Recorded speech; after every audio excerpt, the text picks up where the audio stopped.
welcome everyone to the first episode of the Recovery Room. Come on in, guys. We've got a relaxed, chilled out vibe today. It is the first episode. So I want everyone, when the video is posted, to put in the comments whether you want to see more of these recovery rooms, because it's something that we really want to go ahead with. So we're really looking forward to it. So in the recovery room tonight, you've got 4 people who have overcome anxiety disorders. And we've got all you guys as well in the recovery room on your own personal journey to recovery. You might be at the start, you might be in the middle, you might be at the end, but you're still in that recovery journey, and that's why we're all in this room. So regarding Books to India, if you click on the bio, you can have an instant download if it's not available on Amazon. So guys, we've got some questions already, and then if we have enough questions at the end, we will answer some questions as well. So let's get the guests on and let's get the show started.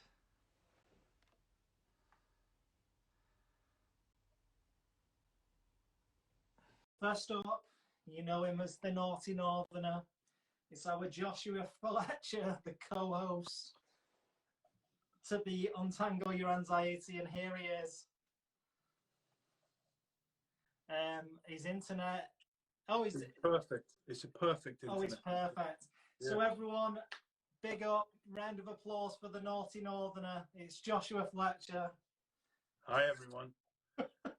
Are you I'll get the other people on, Josh, yeah? Are you cool like me, and have you read this book? Well, if you haven't read this book, you're not cool. Have you read this book, Dean? So many shares as well today, mate. Don't know if you've seen it on the stories, but Booter Bullion, who I am so happy to be the international ambassador for, they shared it on their stories, which is amazing. Dr. Rada, BBC Radio 1. Did Dr. Rada share it? Yeah, today? She shared it. So everybody is loving the book, which is fantastic. If you don't know the name of the book, it's Untangle Your Anxiety. We might drop it a few times tonight, maybe. In the middle of Drew talking. Next up is Kimberly Quinlan, the Australian bombshell. We're not about to have a boxing match. In the red corner, we have Kimberly. I'm not sure where she's going to... I think she's going to go at the bottom, I think. But she has to accept. She's coming now. Is she? Unless it's that guy getting his ass out again. Hey. Hey, Kim. Yeah. Great to see you. Good to see you too. We're just waiting for Drew now, which is interesting because he was the first one in the chat. Classic Drew. No, you're on time. Drew, you've got to send a request. Kimberly, how have you been? How's your day been? I am excellent. I'm going to get me some better light here. California light is not coming through. You need to get some Manchester light. Oh, yeah. Nice. I know. No, everything is good over here. We are, in full launch mode and full get it going to mode today. Fantastic. Awesome. The lighting looks perfect as well, so good. I wouldn't worry too much. I'm just waiting for Drew. I don't know if you guys know if he's in the chat. Oh, here he is. Here he is. Here he is.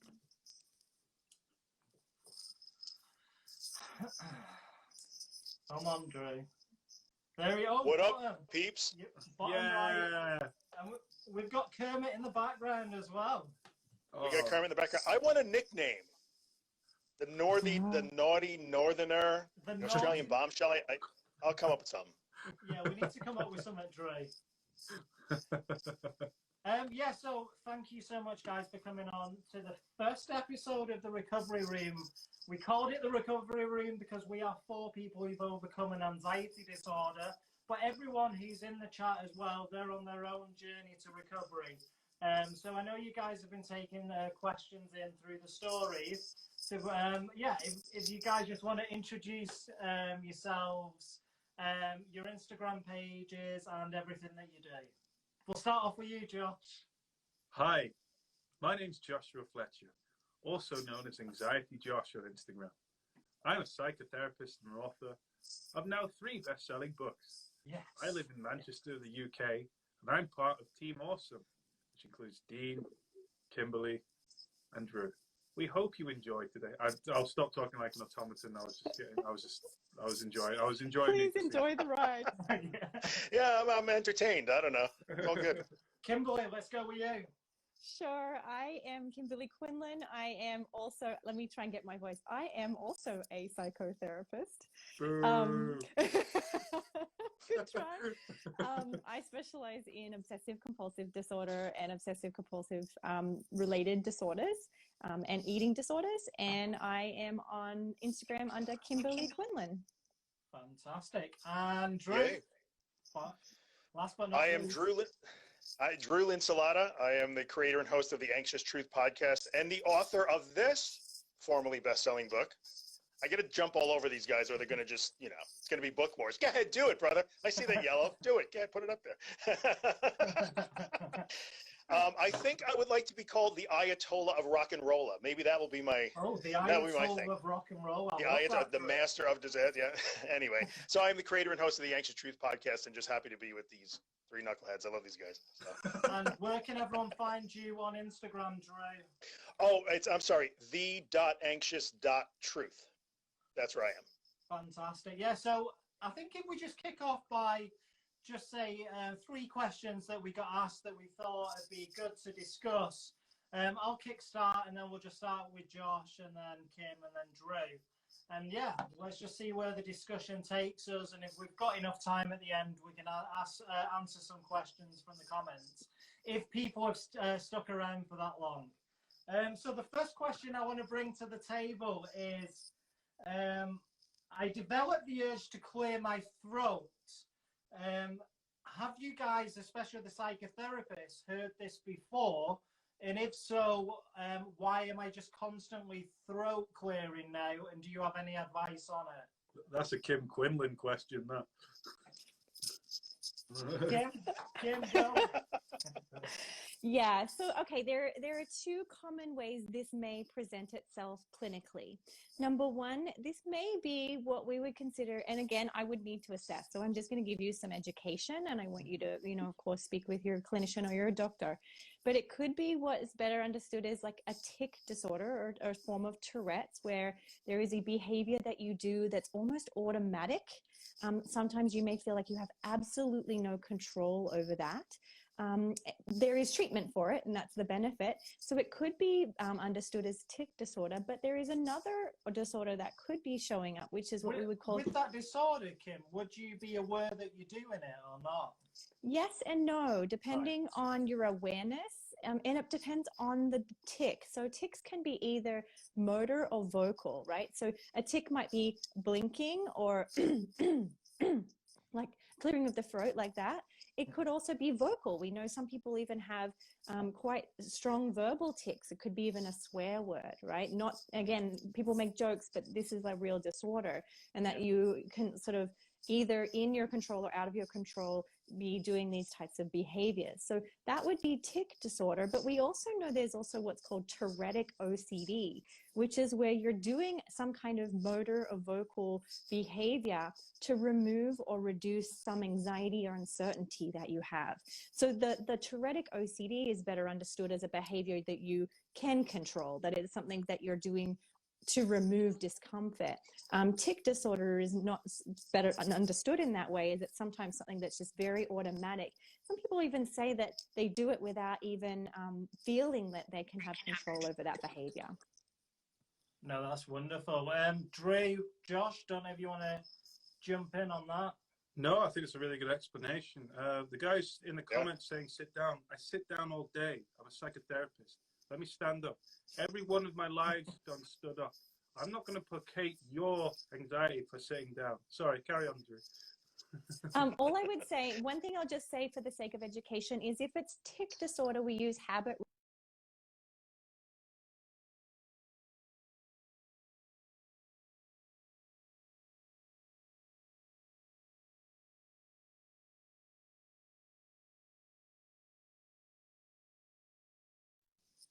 Drew, do you got anything on it, or?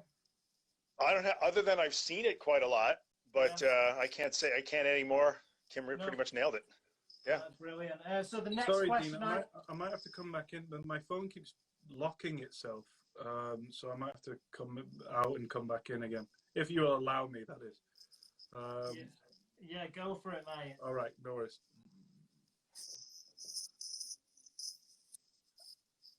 All right, he'll be back. Yeah, so someone's just putting in the comments, have you heard of, I can't. I'm going to say pseudo dementia. You mean that one? Yeah, you guys heard of that?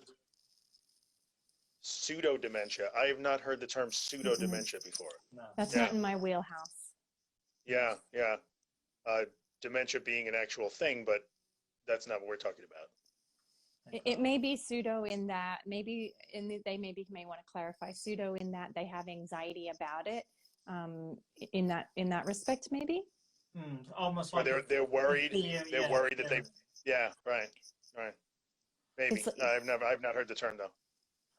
While we're waiting for Josh to come back on, Drew, can you tell me how you get up at 4 o'clock in the morning, and you are still wide awake now?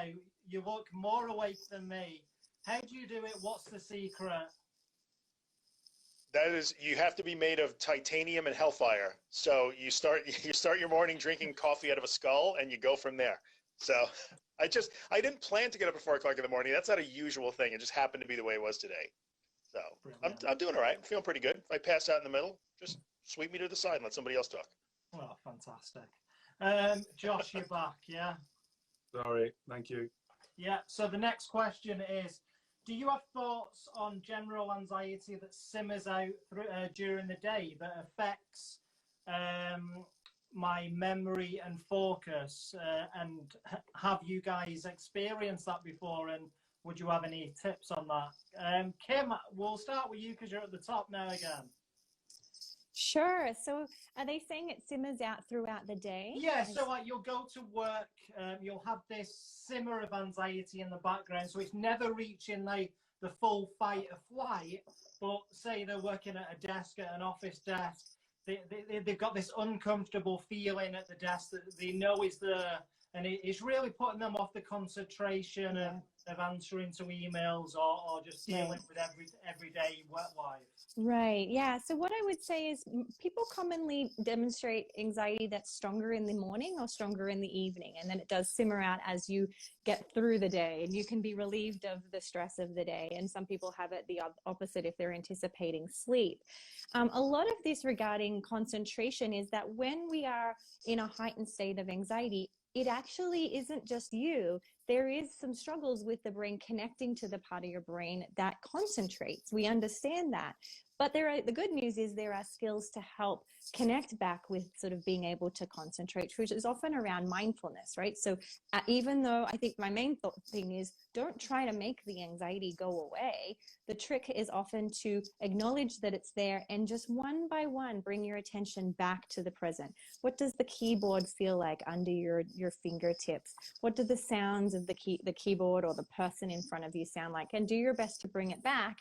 It doesn't matter whether you need to bring it back 1 trillion times throughout the day. That's still really good coping. The main thing is people get frustrated with that as if they're doing it wrong, but that's just really good anxiety management. No, that's wonderful. I'm going to, if I could jump in on this, the podcast episode that I released this week, 2 days ago, has quickly become the most popular one I've ever actually done, and it is on GAD and GAD drivers and recovery strategies. I was waiting. I knew it. I said the minute I say something, he's going to do it. I knew it. Yellow card for plugging. But I actually spent 40 minutes talking about this, and it's the culmination of quite a long time in terms of getting feedback from so many people about this. And I think the thing that you have to remember about GAD is that there's always that simmering thing that's true. And like Kim was saying, then you want to make it go away, but then you can't. But there are usually things underneath that where you're continually pouring gas on a fire without even knowing you're doing it. So those underlying habits of perfectionism and overthinking and fear of failure and using thinking as a primary coping mechanism and getting into a thinking loop. I talked about it in the podcast, and it seems to have resonated with a ton of people. So it's episode 148 of my podcast, if you want to check it out. Yeah, people are just asking the name of the podcast, seeing as a... Oh, The Anxious Truth. Sorry, it's called The Anxious Truth. If you search for it, you'll find it. Thank you, Josh. I Appreciate recommend the podcast as well. It's really good. Me too. I listen But to it in the bath. I hope not. I listen to it in the bath. Yeah. You guys are killing me. Thank God Kim is here. She's the only one that's nice to me, I swear. No, I do listen to it in the bath. No, I listen to it in the bath too. I'm out. That's it. Throwing my hands up. Can't with you guys. No, yeah. Josh, have you got anything on that to add? Yeah, I love. I'm going down the radical route of erasing the word anxiety and just replacing it with threat response. GAD is the threat response that's just on, and it's just looking for threats. And one of the things, when I did an episode on GAD on my podcast, Drew, I did a talk about, I mentioned something called the worry box. Interestingly, on my podcast, the next episode is Drew and I talking about attention. But that's a different kind of thing. There you go. I call, GAD is like a simmering threat response. I'm looking for threats, and if the threats aren't around me because I'm in my house, the threats must be internal, and if they're not internal, then the threats must be something that might happen or something that I did in the past. And that is GAD 101. Let's find the threat. Let's put something in the worry box. People with GAD feel more uncomfortable when there's a worry not in the worry box. What's in the worry box today? Oh yeah, that. Well, I'll keep that in there for a week, and then that might change. The content, the theme might change. The key with GAD and what I say to people is that let's turn off that threat response. It's really not. Of all the anxiety disorders that I've had, and I've had a lot, GAD is the worst because it's so sinister. It just sits there. It's so annoying. You know, like I can take a panic attack because then you feel great after a panic attack. You're like, oh, I'm exhausted, but wow, that euphoria, that relief is lovely. GAD is like just simmering. It's and that's about it. Call it the threat response. Come on, threat response. We don't need this now. And what would your advice be for people who experience GAD but more the physical symptoms? So the and the feeling tense, or they've just got this weird feeling where they know. Do you know where you know that you're just feeling anxious, but you can't put anything to it? What would your advice be for that? Me? Yes, Josh. Yeah. That's good. If you can see that you're anxious for no reason, go toe to toe with your threat response. Oh, that's my threat response, and it hasn't found the ammunition yet. So I know that within a couple of minutes, it will suggest some banal crap. But if you've caught it and it hasn't even given you a worry yet, if you just feel anxious, great. That's a great way to deal with it, to practice exposure, to practice not engaging with it, to say metacognitively, I know that this feeling is going to present a thought very shortly. So, and I'm going to be ready for it, and I'm going to be ready to ignore it, and I'm going to be ready to commit my attention elsewhere. If you're at a place with GAD where the thought hasn't even come yet, you've just noticed you feel on edge, and the thought is, I feel on edge, I don't like it. You're actually in a really good place to overcome GAD, because you're like, got your threat response. You're not hidden behind a what if. You're just there in your raw form. And I'm going to show you you're not important by doing what non-anxious me would do right now. And in a short, rudimentary format, that's what I'd suggest. Yeah, I just saw one of the comments saying, I disagree with it happens for no reason. And they're mentioning that it could be due to dehydration and things like that. I think trying to find a reason is almost that fueling the anxiety to try and find something to fix when, like you say, you're focusing on the internal, aren't you, other than the external. So I think a lot of people do go to that default of, well, there must be something wrong because there's no reason that I should be sat here and feeling like this. There's got to be something behind it. So I do hear that a lot. So I'm not surprised to see that in the comments. I think it's important to realize that, and again, this is crowdsourced, and that's the luxury of that sort of doing this sort of thing that we do.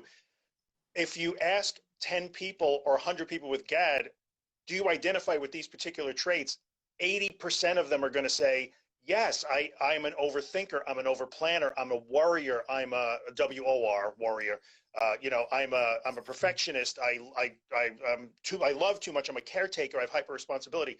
So I do think that it's not necessarily, it's very rare that I found somebody that has GAD or is at that constant simmering anxiety that literally has nothing but the pure anxiety.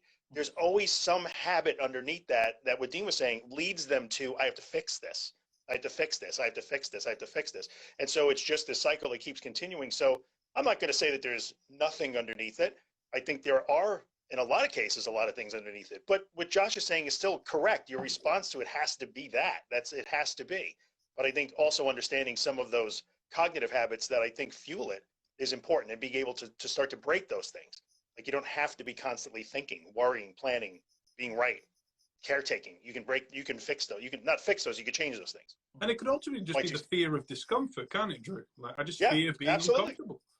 Because, it lights that fire, and then that fire is burning too. So they have the same fear of anxiety that someone with panic disorder does, but then they also sometimes have these underlying, cognitive habits and thinking beliefs that fuel it. So it's both. It could be both. Yeah.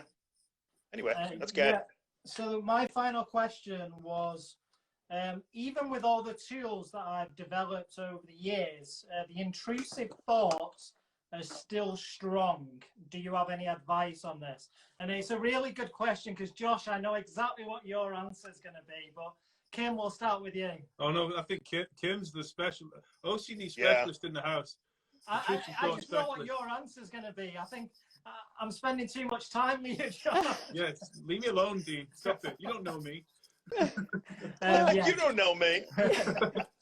I would say exactly what I say in the first session to every single client with OCD or patient with OCD, which I use those terms interchangeably, which is, you can't control your thoughts and you can't control your feelings, but you can control your reaction to them. If you get into a fight of trying to control thoughts, well, you've got two problems, not just the intrusive thought, but you've got a fight on your hand.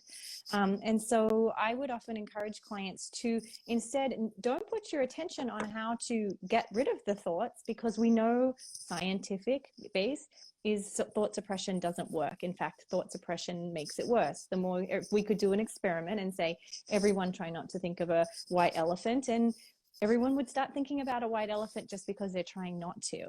So that's never going to work. But what we can change is having a reaction to those thoughts, not in it being this sort of instinctual resistance and clinging or wrestling with, but instead creating a safe environment mentally and emotionally for the thoughts to just come and go as they please. If we don't put a lot of emphasis on them, they become simply what they are, which is thoughts, and thoughts can come and go without us having to try and make them go away. Yeah, that's brilliant. Drew? I can't really add much to that. Like, it doesn't, and a lot of people will say, yeah, but it's a specific thought, like, yeah, but this thought lingers because it's the thought about existentialism or death or something that they find really important to them. So they therefore think somehow it's special, but it's not. It maybe lasts longer and it's the one that's lingering the most for you, but they're all the same, which is always hard to say. Kim, I know you must struggle with that, because people come in, they're so attached to, like, oh no, but I love my baby, I don't want to hurt my baby, and when you tell them, hey, that thought is the same as a thought about a peanut butter sandwich, it almost sounds like you're dismissing them, but it truly is. Like, if you don't accept that, you got to have a problem. Right. So, yeah, we can compassionately take the specialness out of thoughts. So when I say to somebody, your thoughts aren't special, it's not me saying you're not special, and it's not me saying you as a whole aren't super important in this world. But if we put importance and specialness on a thought, your brain will continue to see it as a trigger and an alarm, and will set off the alarm bells if you treat it special. Josh? Right. Absolutely. And for some people, Kim, that can be liberating. Actually, your thoughts mean nothing, so it's okay. Just a small thing I add to that is that it's my motto. It's intrusive thoughts thrive because they're the exact opposite of who you are. Mm-hmm. And your threat response goes bananas because it contrasts your moralistic, religious, and even personality traits that you think you have. An intrusive thought will thrive because it's the opposite of who you'd like to be. So the fact that you're disgusted and frightened by your intrusive thought shows that you're a good person, shows that it's just uncomfortable. You don't get intrusive thoughts about Halle Berry turning up. I don't get intrusive thoughts about winning the lottery, but I get intrusive thoughts about hurting family members or doing something catastrophic.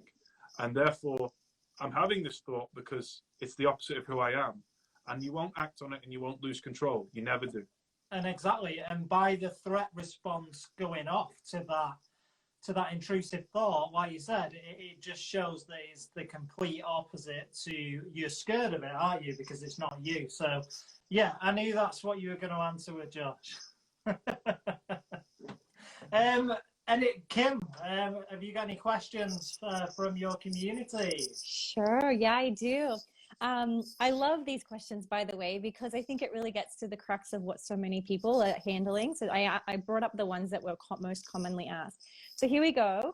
I'll let any of you answer it. But why does depersonalization or derealization happen? Oh, I can answer that. Yeah, go for it. And I actually might know what I'm going to say. I don't care why it happens. Like, I like that. and I'm not trying to be facetious, but No. That was one of the more difficult sensations for me to deal with when I was going through recovery, and I still can experience it now. And one of the most powerful things I did was to stop caring why it happened. I didn't care. I came up with a little story in my head, like, this is me temporarily changing the way I process my perception of myself. It's just different. It's not better or worse. It's just different. And why it happens, I don't care. But I don't have to try to figure it out. That made a huge difference for me.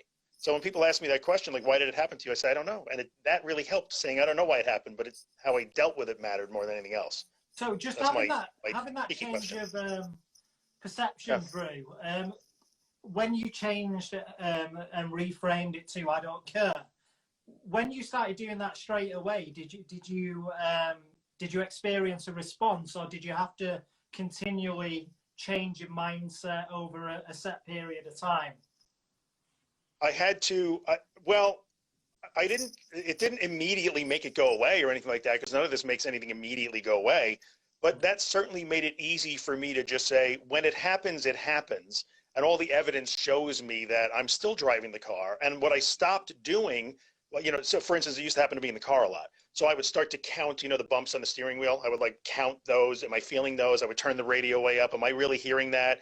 I would touch the cold window or the hot dashboard. And I stopped doing all of that. I don't have to do that, because the evidence shows that that's actually doing nothing. And so there's nothing for me to do except keep driving the car, because I'm driving the car. Nothing is happening here.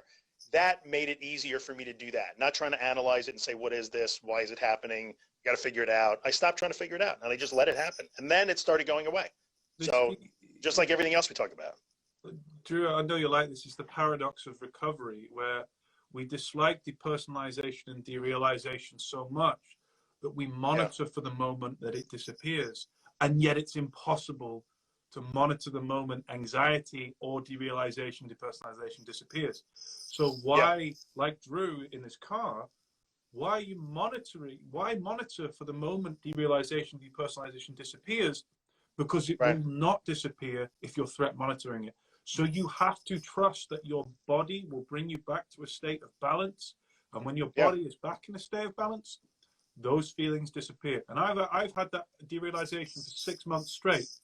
It's because I was obsessing over it, checking, monitoring, hating it, finding cures, making it the center of my life. And then one day I decided to do what Drew did. I was like, oh, I don't care, just whatever. It's obviously not going to kill me. It just makes things look weird. And then the next thing I knew, I said, I've not felt derealized for about an hour. I didn't catch the moment it disappeared. I just realized it wasn't there. It was like, oh, how long have I been like this? And that's recovery. You never know. I want to add to that too, Josh. That's really good. I would apply that to recovery as a whole. Yeah, so people always say, like, when did you know that you were recovered from your anxiety disorder? I'm like, when I stopped wondering if I was, kind of, and I don't know the day. Like, I think everybody's hoping that they'll wake up one morning and say, yes, I'm recovered. But I didn't have that day. I don't think any of us had that day. You just suddenly realize, oh, stuff isn't happening anymore. I don't know when that happened. I don't know when I became an adult. I don't know if I have, but you don't know when that happens. It just sort of happens as part of the process. Same thing with recovery, and same thing with depersonalization. Yeah. Right. And judging it as not better or worse, just different. Right now, I just feel different. I don't feel worse. I feel different. Yeah, Right. it's a big deal. When I started having derealization, I used to think some people pay a lot of money for this kind of high, right? Like it's like that, like what is going on? You know, Stop like calling me out, Kim. Yeah. You know what I mean? So it was for me, if I applied that curiosity of like, oh, what's this? My hand feels weird, and you know, that was a curiosity helped a lot. For me, it was the psychoeducation behind the symptoms. So when I realized that these scary symptoms were just part of the anxious response, that's what really helped for me. Yeah. Thank you, guys. Yeah, That's a makes all the difference. wonderful answers. Okay, so my next question is, how do I deal with guilt associated with anxiety and OCD? So is that Excessive guilt. Is that guilt towards a family member or a partner, or just guilty for being anxious? Just guilt in association. So that sort of like they're constantly feeling guilty for everything. There was multiple questions that I had. Who wants the candid, spicy answer? Yeah, go for it, Josh. Oh, candid, spicy answer. You feel guilty because you've introjected a belief growing up that it's not okay to show vulnerability. And therefore, it's probably an awkward subject in your household. Maybe showing emotion, maybe showing vulnerability or struggling with your emotions is a social taboo. And therefore, your threat response has been trained and almost conditioned to hide that. But what happens is when you get an anxiety disorder, you can't hide that. And so therefore, you feel guilty for being vulnerable. So what I would say to you is don't feel guilty. It's your parents' fault because they were never...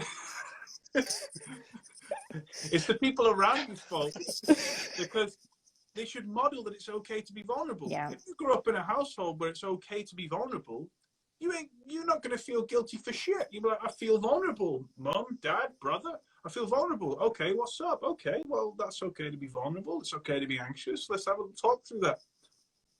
There's a massive kind of... It's really sad that there still is a social taboo. I was very lucky. When I developed an anxiety disorder, I only lived with my mum at the time. She didn't get it. She's never had an anxiety disorder, but she was compassionate. So she didn't tell me to buckle up, not be anxious, not be this, be strong, be a man. I am strong. I am a man. It's nothing to do with anxiety disorders. And that's really important as well, isn't it? That you don't have to get it. You just being compassionate is just as good, yeah? Guilt is learned. And it could just be, it might not even be that your parents are judgmental. It could be that one of your parents is ill. It could be that one of your parents is cared for by another parent. And therefore, there was never time for your emotions. And so we feel guilty that you, at some point in time, need that space, that help, that reassurance. And that's where I love the humanistic psychology side of things, because that's the layers that keep the anxiety disorder there. It's like, actually, it's okay. If you have an anxiety disorder, don't feel guilty. I mean, 1 in 4 of us now have it. I mean, don't feel guilty for something that's going to happen anyway. 4 in 4 of us have it. Yeah. Yeah, pretty much. Yeah. I'm just waiting to get the Fletchers on the phone. I got your mom and dad on the horn. They're going to join us in a second. So Yeah, I think that's a really good advice, right? Is how it's often related to sort of these like unrealistic expectations we put on ourselves to be certain ways. Yeah, I'm amazed at the number of people that I encounter that they feel guilty for almost every emotion, whether it's an anxiety disorder or just feeling emotions. They've often been taught. Yeah, they've often been taught that, like, your sadness is ruining my day. Hello. So it's really difficult for people sometimes to express any emotion, and vulnerability and anxiety is definitely a problem. So yeah, and we can't change how other people feel towards how we're feeling. So if we're feeling anxious and people are dismissing that, all we can do is obviously educate people that that's the wrong thing to do, but we can't change their behavior towards that. That's true. Yeah. I'm having a good time with the guy who's like telling the guy with the fake username and no avatar, telling the people using their real names on camera to grow a pair is rich. Oh, that's irony. He's like, see, also irony. As well. Yeah, I love it. It's so good. Like anonymous guy. We had a troll the other day who got his arse out, and I was like, that's pretty funny. But it was pretty. That is pretty funny. But this guy's like 2 out of 10 trolling, mate. Like, you've been doing it for 10 minutes. Like, is that it? Is that all you've got? Is that all you've got? Like. Anyway. Yeah, I hear you. P.S. Yeah. Kim, have you got any other questions? I do. Yeah. Any questions for feeling numb after doing an exposure? numb. Well, tired, exhausted. Mm-hmm. Yeah, Yeah, it's tiring work. No? Yeah, when I used to obviously get panic attacks in a very situational, so I used to get them in a shopping mall, and I really, like Drew just said, the panic response really does feel you just leave you feeling lethargic, and it just takes all that energy out, all that adrenaline that's built up. I wouldn't say that I specifically felt numb, but yeah, I definitely felt like I needed a good rest. Right. And I think that goes along with derealization and depersonalization, is sometimes there is a dissociation that goes on once you've had a lot of anxiety as well, which is common. So I would wonder too if that may be what's happening, your brains. I know for me, that was a big case in terms of when I got flooded with emotions, like then it would just like drop into nothingness and numbness, right? I think that's when my derealization came in the most. Yeah. It's tiring. I remember getting done with some of my stuff, and it was funny because a lot of my exposure work was done in the morning. I would get up in the morning and immediately get to it. I wanted to start my day that way, and I would wake up, go do my stuff, and then I'd want to go back to sleep. It's like, all right, it's 9:30 a.m. I really shouldn't probably go back to sleep, but I was really tired. It's hard work, man. Why did you do it in the morning, Drew, out of interest? Why, as soon as you get up, why is that important? As soon as I got up. So the way it actually worked out really well for me, I wrote about it. I'm not going to put it up on the screen. I actually do it. I used to call it the morning effect, and it is in the book. So for me, I would it stopped me from doing the wake up, lay in bed, and think about how I felt. I would wake up, immediately put my feet on the floor, immediately execute this little morning routine of brushing teeth and all that shit. Just stupid, mindless crap. And I had to learn how to brush my teeth while I was in a level 10 panic, like 6 days in a row, so that I could move past that. And then I would go out and drive right away, so that by 9:30 in the morning, and it was freezing that winter, and there was ice. It sucked, guys. It sucked. But I would start the day with that, and I would come home, and it was like, damn, that was like 6 rounds with Mike Tyson. And I wanted to rest. I would rest a little bit and then get on with my day. It was a much better way to start the day. Inspiring exposure from Drew Lancelot. That's it. Don't wait. It made a difference. As soon as you open your damn eyes, do exposure. That's what I did. But that's how I had to do it. I can't say that everybody has to do it that way. But starting the day that way really made a big difference. It was really helpful. Really helpful. Well, it's interesting, sir, because when I first overcame an anxiety disorder, it helped that I had a job that started really early in the morning. I didn't have time to think. I was like, I'll get my trousers on, get my shirt on, brush my teeth, whatever. And I noticed that my anxiety disorder was worse. And this is why people are struggling in the pandemic and in lockdown, is that when you wake up and then you're suddenly like, how do I feel? And you have that time to ruminate and stew on it. But I realized that actually having a job that started at stupid o'clock in the morning was excellent for my anxiety.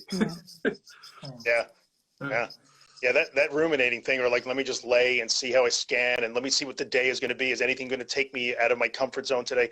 I used to worry that, like, I hope nobody calls me today, because that might mean I'd have to go out. Like, oh, geez, like, please don't let the phone ring. And it was much better when I took the bull by the horns and accomplished something to start the day and faced the fear to start the day. The days got much easier when I did it. So there you go. They're my Drew, questions. have you got any questions from your lovely community? I do. Yeah, I got some people. Let's see here. Of course, I had it up here, and now I lost it. Oh, it's on my screen. Hang on. This is a good question. Somebody says, how and when, if at all, should we tell somebody new, like in a new relationship, about our anxiety disorder issues?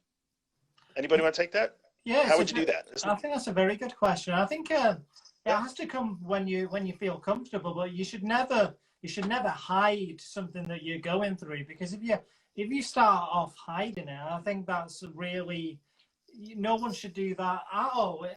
An anxiety disorder, it's not something bad. Do you know what I mean? So I personally, if I was starting a relationship, I would say it pretty damn early, and I wouldn't be ashamed of it.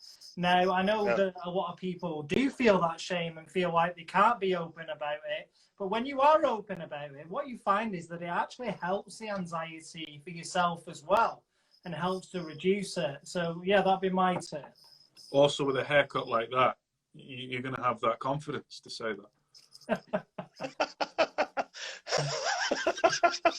Josh, what have you This got? should not be as entertaining as it is. I'm sorry, but but it is. That's a good answer. I would say two things here, which is there are some kinds of subtypes of OCD. I'm speaking specifically to those who are having intrusive thoughts that are highly stigmatized, specifically related to like pedophilia obsessions, sexual obsessions, harm obsessions. And in those cases, I think it's also helpful to help educate them if you're preparing to tell them. So you're not just telling them about what you're struggling, you will need to be prepared to educate them. So depending on what disorder you have, you may want to consider that. One thing to remember though, and I tell this to everybody, which is shame thrives on secrecy. And so if you have struggled with shame around your disorder, you may find it's actually really healthy to share it, even though it's very painful. But by sharing your experience and talking it through and seeing that they can hold space for you, that can actually be very healing for that shame that you feel. Really? Like it. Absolutely. Absolutely. Someone said, I don't know if it was you, Kimberly, but someone said to me once, OCD in particular, OCD thrives on the hidden. And that stuck with me for the rest of my life. I was like, it really does thrive on the hidden. And so does anxiety. And first of all, let's just take it up to surface level dating advice.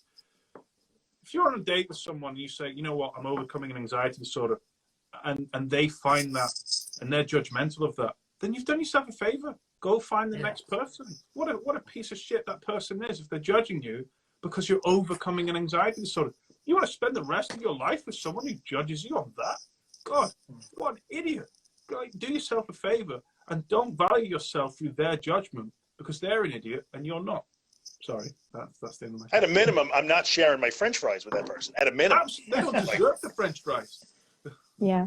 I think that they do need to give you enough reason to trust them before you give any information, right? You can get a feel for whether someone's a safe person, not always, but I would wait to sort of get that first acknowledgement that they're a safe person before I gave them my personal information. Yeah. These are all good answers. Thanks, guys. Want to go to the next one? You sound surprised. Yes, Sounds surprised. Yeah, no. I'm surprised. Wow, they're surprisingly cogent, these guys. I like them. Another question was, could you talk about, this is a good question too, could you talk about writing things down, such as in a journal, noting how you are feeling or airing frustrations? Is it a form of reassurance? Is it rumination? What else does she write here? I got to make that longer. Anyway, what about progress notes? So what do you guys think about journaling? I like this question. Yeah, I'll start off. So it was a CBT method that I used that was really helpful because I used to get these irrational thoughts during the day all the time. And by writing them down and just putting an alternative thought next to it, even when I didn't believe it, just the process of doing it was showing my brain that it's not just one narrow, wet-minded way of thinking. And over time, by doing this, what I realized was that I was getting less and less of these irrational thoughts. So it was something that really resonated with me. I know a lot of people in the community as well find it helpful. And yeah, I do believe like it's a very good technique. It's not for everyone. However, yeah, for myself personally, it worked well. Yeah. Kim, you got anything on journaling? I'm going to sort of say exactly what I said last week when we did this here on Clubhouse, which is I think your intention is what can determine whether it's helpful or not. If you're doing it to figure something out and get with urgency and you're trying to wrestle with it and what's the answer, you may actually find it to be actually counterproductive. But if you're using it similar to you would use with mindfulness or meditation, which is to offer a safe place to just verbally vomit your thoughts out onto a page, and you're doing it with no intention except just to make space for them, then it can actually be very, very beneficial. So I think as you're doing it, just check in with yourself. Why is it that I'm doing this? What was my intention behind it? And that may help determine whether it's effective or not. You got naughty northerner. For me, I think it's your relationship with it. People always ask, like, and I always go with the golden rule: do what non-anxious you would do. So if non-anxious you is already always like journaling, then do it in that way. If non-anxious use is like drinking coffee or drinking alcohol, that's okay. It's your relationship with it that matters. So if you're using journaling as an emotional crutch or as a false comfort for your anxiety, then maybe look at the relationship with that. But if you're using journaling to say, listen, here's 5 times I practiced exposure today, then that's brilliant. Because actually a lot of people, and I have this chat with everyone on this panel, a lot of people with anxiety disorders do struggle with self-esteem issues. It's very rare you see someone walk into my practice with perfect self-esteem and an anxiety disorder. It doesn't work that way. So your relationship with with a journal is very important. I know people that have a little pocket journal, and every time they get an intrusive thought, they've got to write it down. That is not a good relationship with your journal. But if you're like, you know what, it's the end of the day, I'm going to reflect now on the things that I did, then I'll sprinkle some gratitude in there just to help me and maybe some depressive sides of my symptoms. I think that's wonderful. So with a journal, it can be incredibly powerful or actually quite restricting. It's what your relationship with it is. And that's really important. And that's the same with, you have to. That's the same with a lot of things with anxiety. The relationship you have towards it, isn't it? Mm-hmm. Yeah, and the intent, like Kimberly was saying, is super important. I usually will say, you know, journal if you like to journal, but I'm kind of with Josh on this one because I don't like when somebody keeps a journal solely to tell themselves what a nightmare they're living every day. Like, so one of the important things that I like to think about is 3 reactions: reaction before, which is the anticipation; reaction during, what happens when you're anxious; reaction after, which is the story you tell about your anxiety experience. So if your journal is nothing but recounting, oh my God, I went to the mall, they made me go, it was terrible, I made it back home, I thought I was going to die, I thought I was going to pass it. If you just keep repeating that stuff, I don't think that's terribly helpful. I understand that you have to make space for the fear and the frustration, all those things, but that's a tough one, I think. And I see some people do that sometimes. Like, what did your journal say? It just says over and over and over that it was terrible. Says, I'm like, well, my days, then, yeah. Right, and you know, in a way, you're not making space for the part where you did it, where nothing bad happens. Like, at least end every entry with, and I'm here, still here. At least that. Yeah. Just at least do that. And I'm still here. It was terrible, but I'm still here. So yeah, love that drawing. Yeah. Are we doing it three questions or 2 questions? Yeah, go with another, mate. I have another. I'm not going to take a question from my group. I'm going to talk about a thing that's going on in the comments right now and see what you guys think about this. People are talking about. Spicy. I know. No, well, maybe a little bit. People might think it's a little bit spicy. And look how Josh lights up. Like, yeah, he's going to stir some shit. Do it, man. So he's just waiting for me to burn the place down, I can see. I see people are talking about, like, who wants to form a group chat? Who wants to go on Discord and talk about anxiety? I have some opinions on that. And when people ask, like in my Facebook group, who wants to become, like, chat buddies? I know what I usually tell them. You know, I can stop people. You guys can do whatever you want, of course, but we would never see it. Yeah, go ahead, Dean. I think you know what it's going to be. What would your response to be? Like, what guidance would you give people who want to form an anxiety chat group? I'm guessing you're going to say, no, do not do it because you are fueling the fire. What happens when you have a group of 10 people all discussing, well, my heart rate's at 150 BPM at the moment. I'm anxious. What should I do? And then someone else says, well, I can relate to that because my heart rate was 130. And I see it a lot in these Facebook groups. And I've personally had the opinion that obviously it's good seeing the psychoeducation, seeing the everyone's journey to recovery and seeing that people deal with the same experiences, but actually discussing how bad their anxiety is, and other people like you and saying, oh, well, I think you should go to the doctors for that, go to the emergency room for that, because I went to the emergency room last week for it. I think it can really take you down a slippery slope. Yeah. Anybody else want to offer some advice I want to form a chat group? Wow. It's about your relationship with it. So I've actually seen some really lovely anxiety chat groups, usually the small ones. The big ones with thousands in, no. But the small ones that are well moderated. So I actually run a secret one on Facebook. And for people, it's like, there's only about 400 people in it.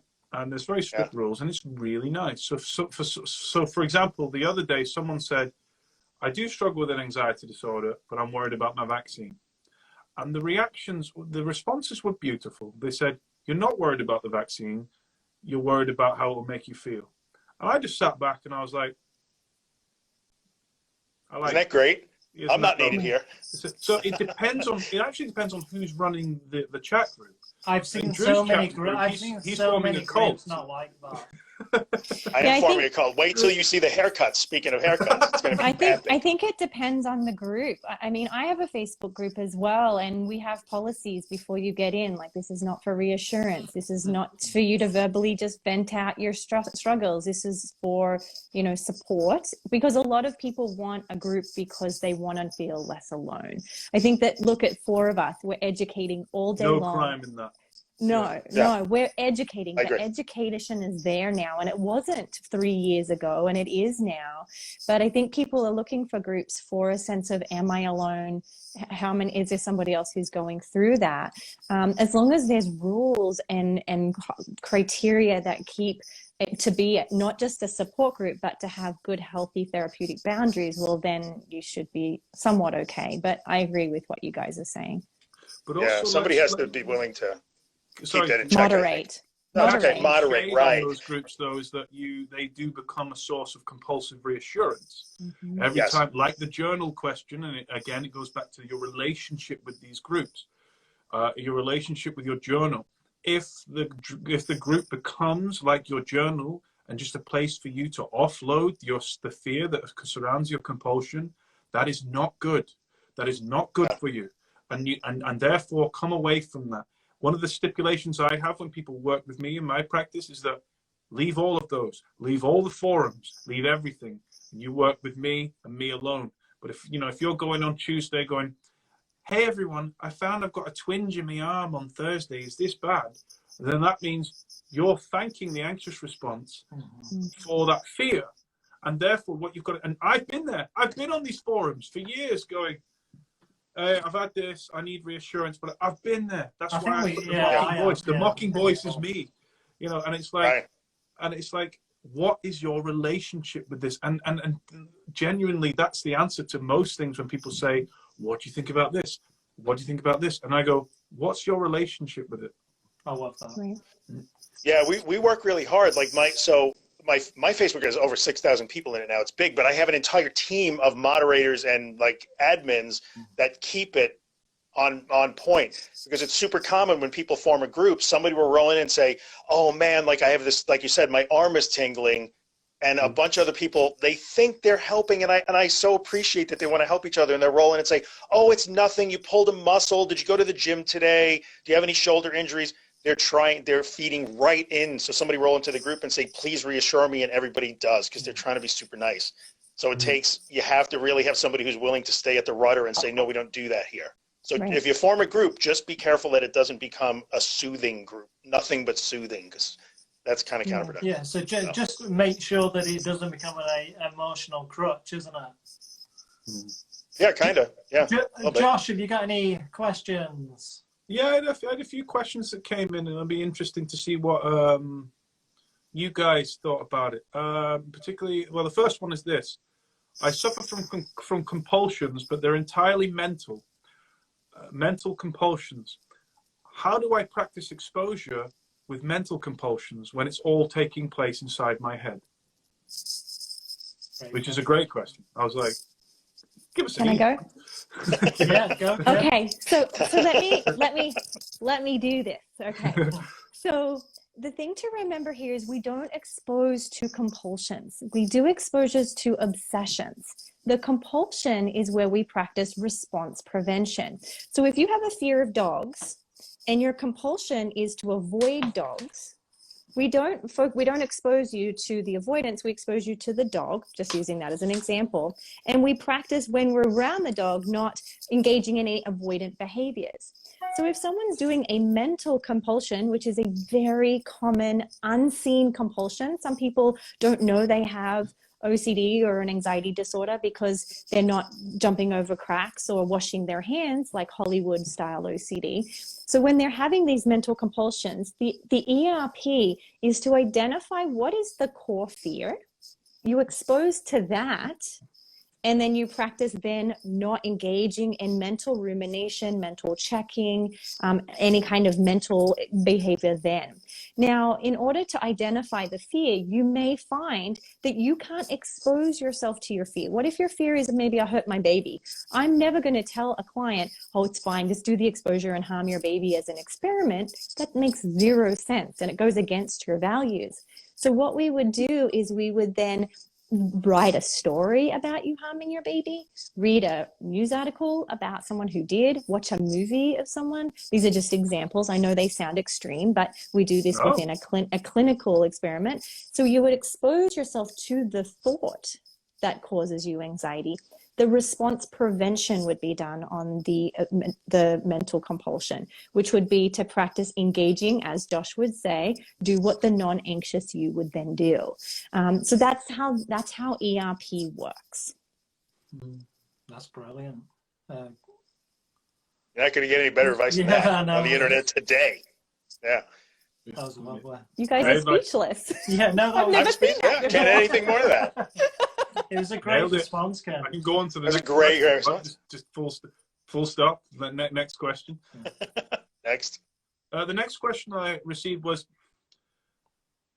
how much can, and this one's probably going to be aimed towards kind of Drew and aimed towards Dean, like, obviously to all of you, but like, how much do you think conventional self-care, in the sense that eating properly, exercising and sleeping, helps with an anxiety disorder, or does it not matter?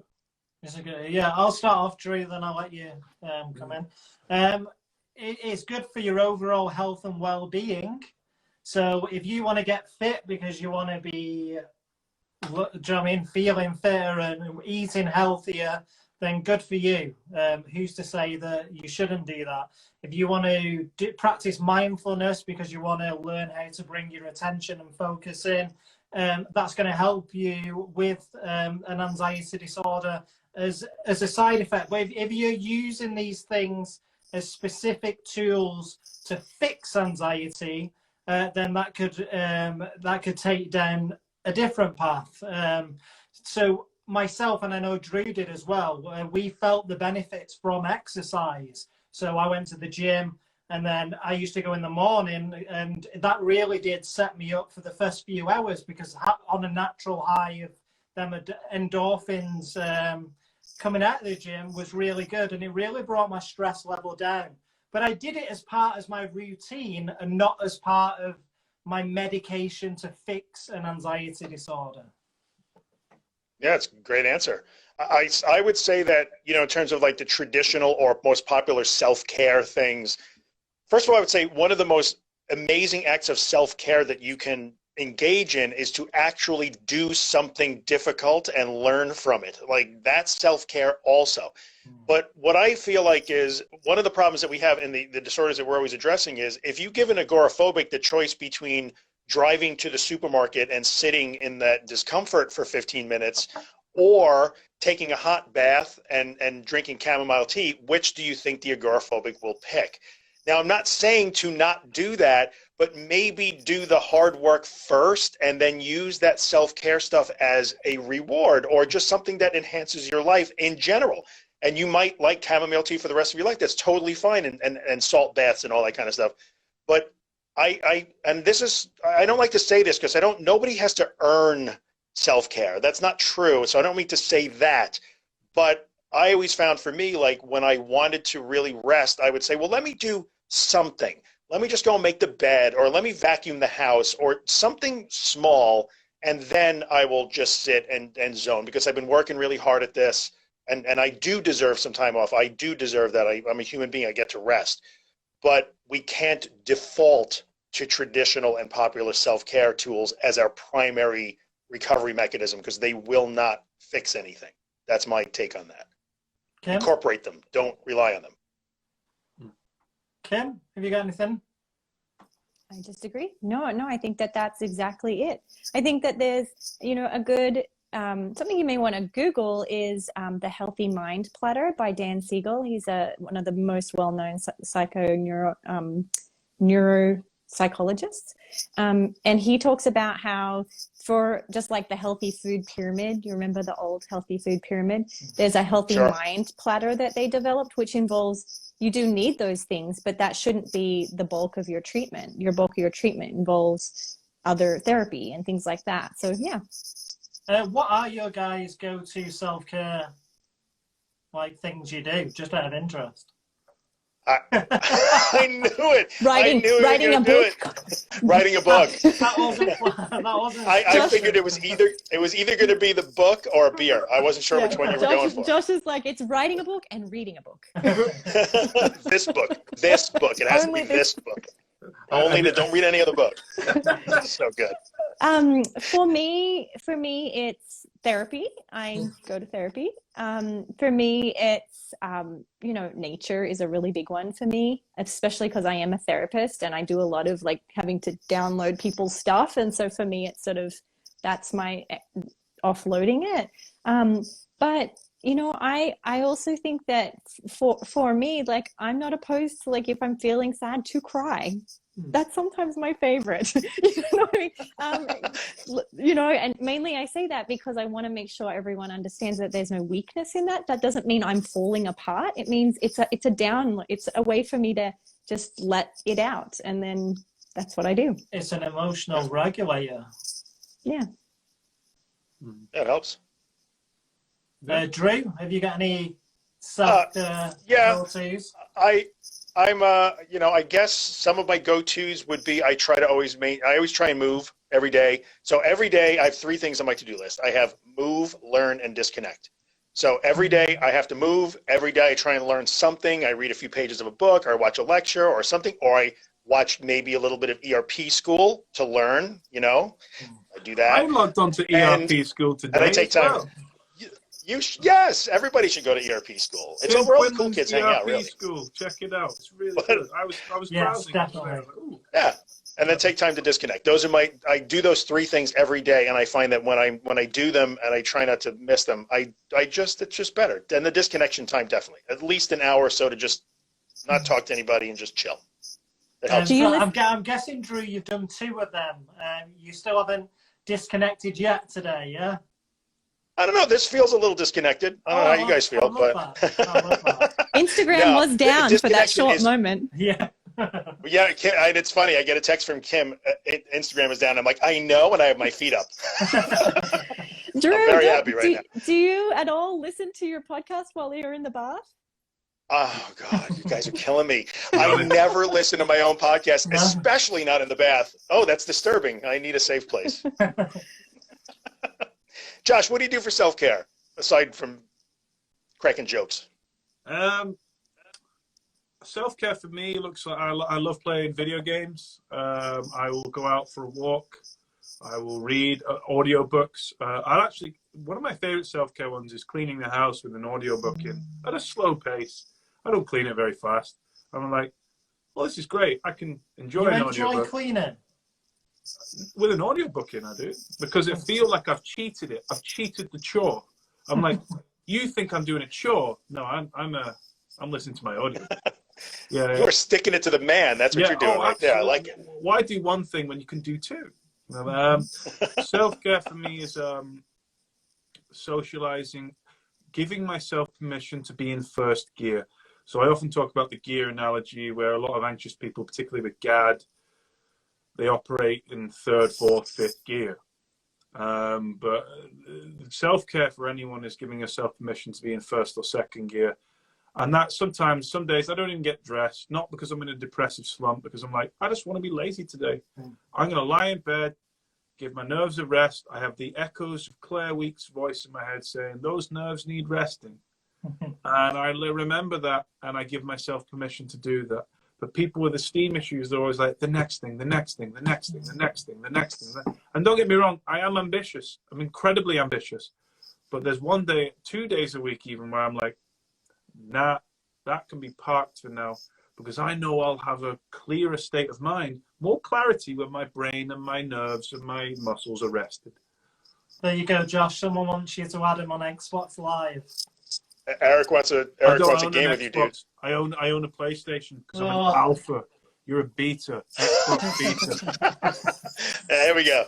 You know what? I admire your video gaming. I want to be a video game guy. I just don't have the patience to learn how to have fun. I just want to have fun. I don't want to learn to have fun. Is that wrong? Yeah. Oh, but you just give myself the space to learn to have fun. Video games are a spectrum of intensity. So a lot of my games a lot of my friends play the first-person shooter games where you're just mauling and mass genocide and whatever.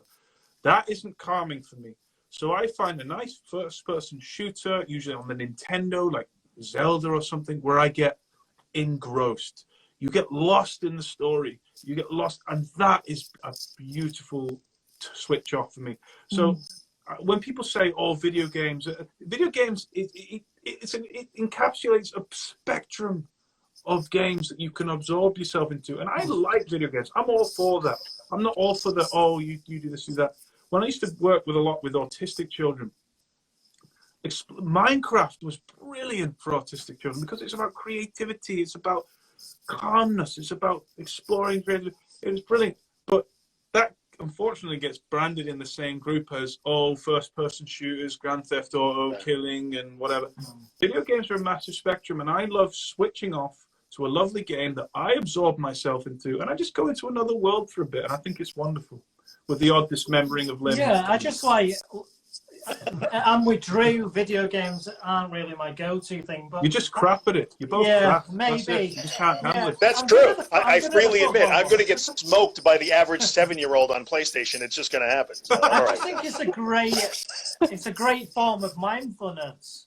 Yeah, it is, and healthy escapism. It's like I want to be in first gear now. All day I've been ticking off to-do lists. I've been chasing I shoulds. I've been trying to make the best of my life, and that takes its toll on your energy. It takes its toll on your nerves. And the healthy people, and this is where it comes to boundaries, and I want to hear what Kim thinks about boundaries. I love boundaries. Boundaries are the best thing ever.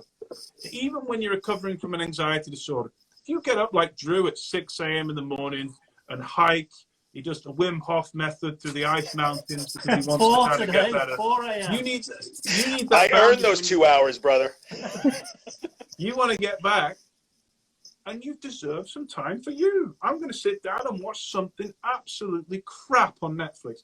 I'm going to sit down and eat a pizza. It might be awful for me, but I don't care because I've deserved that.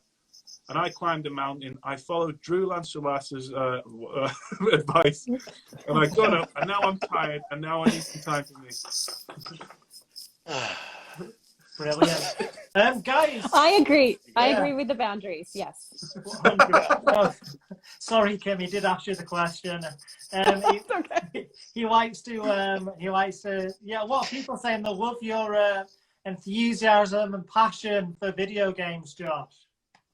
Yeah, my teacher said that to me on school report day growing up when I was getting Fs and Ds.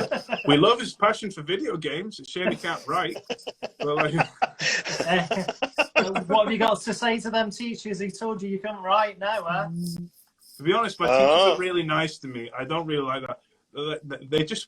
They were respectful to me, my teachers. You know, they were very surprised that I became as successful as I was. But I have no ill feeling. They treated me with unconditional positive regard, and I'll always respect that. But they were surprised. They're like, you wrote something? What? Yeah, guys, I think that's a great place to wrap it up. We've been on for just over an hour. If you just want to run through where everyone can find you again on Instagram, and if you've got any projects coming out, so is there anything that we need to look forward to, maybe, that you could give an exclusive on here? Kim? Sure. So my name is Kimberly Quinlan. You can find me at Kimberly Quinlan. My parents threw an extra E in there, so it's Kimberley, just to make it difficult, you know. I am actually really excited. Today we launched, again, ERP School. I know I saw in the comments some people asked, what is ERP School? So for people who don't have access to ERP, exposure and response prevention, if you don't have either the money to get to that kind of treatment or there's no one in your area that does it, this is a course that teaches you how to do it on your own. So it's me teaching you exactly what I would teach my clients on the steps you would need to take to put together your own ERP plan. And you can go to the link in my bio or go to cbtschool.com and it'll be there. Fantastic. It's good as well. I endorse it. It's really cool. It's really good. It's really good. Yeah. Yeah. You guys should definitely check it out. Thank you. I put a lot into it. It shows. Good job. Drew, what have you got? Have you got anything coming up? I actually kind of do. So you can find me here on Instagram at the.anxious.truth. Some dude has the anxious truth without the periods. He might get 1,000 followers right now. I don't know. But the.anxious.truth. And my website is theanxioustruth.com. That's where you'll find all the podcast links and everything. We're putting them all up on YouTube finally, because I discovered a lot of people don't know how to listen to podcasts. So we're doing an old one every day. And in about 4 weeks, we'll be caught up. So I think we're up to like episode 110 on YouTube now. So that's pretty cool. And actually, one of the things that I think we're going to try and get out next week is we're going to turn this book, I'm going to put it up there, I'm going to do a free 1 hour walkthrough, because this is really written as a course that you can follow to recover from your anxiety disorder. It's kind of written that way, and it's a big chunky book. So I'm going to do like a whole hour of this is what the book does, step by step. These are the things you have to do to give people sort of an introduction to what it is. And that'll be totally free. And I'm hoping that'll come out maybe next Saturday. That's what. Have you ever thought of doing a video podcast? I have. Here's the deal. So not only do I podcast once a week, but I'm also in the business of producing other people's podcasts. And the big issue with video is it just adds so much work to edit that stuff. So we're looking at it now. I could just put a camera up and just record the podcast while recording video too at the same time. It ain't going to be fancy, but it's fine. What's going up right now on YouTube is they're just audiograms. It's just, there's no video of me. It's just, you can listen. So but that's pretty cool. Well, I'm pretty excited about all this stuff. Right. Josh? And working with you guys. That's what we're doing. Fantastic. Yeah. I'm Joshua Fletcher, aka Anxiety Josh. I'm a psychotherapist and I specialize in anxiety. You can catch me at Anxiety Josh. I've got a podcast, not as many as Drew's are, but it's called The Panic Pod, that Drew is actually a guest on very soon. And we're also going to get Dean and Kimberly on, especially on an OCD episode that I'd like to do with Kimberly. Also, guess what? You wrote a book. What, Josh? It's called way. Untangle Your Anxiety. And it's amazing. And me and Dean, where are you, Dean, on your screen? Because you're to the left of me. What do you mean, where am I? That way. There's Dean. It's different. Yeah. It's a different right. panel. So there's Dean. Dean and I wrote this book. It's become a US bestseller, a UK bestseller, and in Germany, it's almost a bestseller. If you want this book and you want a digital version right now, go click on our bios. Go use. You've cut out Josh. At the wrong time. Yeah, like, what are you doing, man? Why are you not watching my live?